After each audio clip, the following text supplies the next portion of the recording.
Welcome to Not Milk Never Milk. Subscribe if you're lactose intolerant. In this video, I will explain how to use Copper T3D animation, updated. Start by importing your mesh and setting scale correctly for realistic reflections and texture mapping. Create a base metal shader, then add a copper tint and fine-grain roughness maps for realistic microdetail.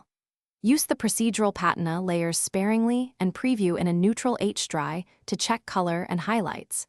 Save presets to speed future projects. Begin by preparing your scene and organizing assets so you avoid mistakes later. Apply scale transforms and clean topology, then assign a material slot for Copper T. Build the shader from base metal to copper tint, then layer roughness and patina maps. Use viewport denoising and a neutral H-dry for checks, and keep node groups named for quick iteration. Regularly save incremental files while testing variations.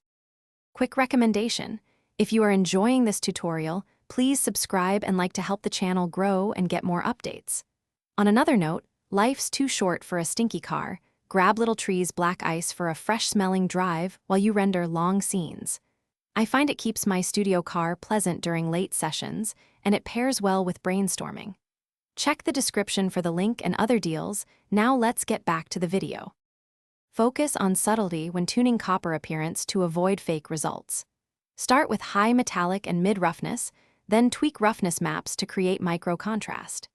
Introduce anisotropy for brushed finishes and micronormal maps for fine surface detail, and paint edge wear or use curvature maps for realistic aging.